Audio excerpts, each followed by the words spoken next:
আলাস্কার একেবারে উত্তরের প্রান্তে আর্কটিক সার্কেলের ভেতরে ছোট্ট একটি শহর ওটকিয়াকভিক। দূরত্ব, ঠান্ডা আর কঠিন প্রকৃতির মাঝেও এখানকার মানুষের জীবন চলে এক অদ্ভুত নিয়মে। আর সেই নিয়মের সবচেয়ে বিস্ময়কর অংশ হলো এখানে বছরের নির্দিষ্ট সময়ে সূর্য প্রায় ৩ মাস ডোবে না। এবছরও সেই সময় শুরু হয়েছে। রোববার সকালে শহরটিতে সূর্য উঠেছে, আর জ্যোতির্বিজ্ঞানীদের হিসাব বলছে আগামী ২ আগস্ট পর্যন্ত আর সূর্য অস্ত যাবে না। অর্থাৎ টানা প্রায় ৮৪ দিন ধরে আকাশে থাকবে আলো, আর রাত নামবে না, ঠিক যেভাবে পৃথিবীর অন্য কোথাও হয়। এই বিরল প্রাকৃতিক ঘটনাকে বলা হয় মিডনাইট সান বা মধ্যরাতের সূর্য। পৃথিবীর অক্ষ হেলে থাকার কারণে আর্কটিক ও অ্যান্টার্কটিক অঞ্চলে গ্রীষ্মকালে এমনটা ঘটে। ফলে সূর্য দিগন্তের নিচে না নেমে দিনের পর দিন আকাশে ঘুরে বেড়ায়, আর পুরো পরিবেশ থাকে আলোর মধ্যে। এই শহরে সূর্যের এই না ডোবার গল্প শুরু হয়েছে একদম নির্দিষ্ট সময় থেকে।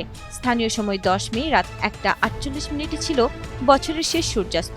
তারপর অল্প কিছুক্ষণের মধ্যেই রাত ২টা ৫৭ আবার সূর্য উঠে পড়ে। সেখান থেকে শুরু হয় টানা দিনের আলোর এই দীর্ঘ যাত্রা।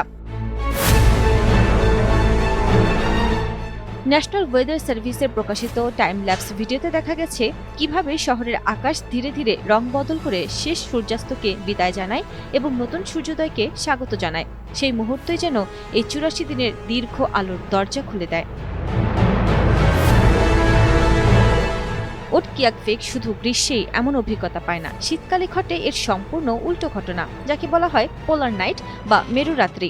তখন প্রায় ৬৪ দিন সূর্য ওঠে না, চারপাশ থাকে অন্ধকার ডুবে। নভেম্বরের মাঝামাঝি থেকে জানুয়ারির শেষ পর্যন্ত এখানকার মানুষকে সূর্যের দেখা ছাড়াই জীবন কাটাতে হয়।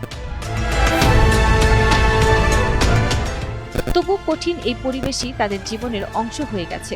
বরফ ঢাকা প্রকৃতি, দীর্ঘ অন্ধকার কিংবা অবিরাম আলো, সবকিছুই এখানে স্বাভাবিক। তাই পৃথিবীর সবচেয়ে উত্তরের এই শহর শুধু ভৌগোলিক অবস্থানই বিশেষ নয়, বরং প্রকৃতির এক অনন্য নিয়মের জীবন্ত উদাহরণ।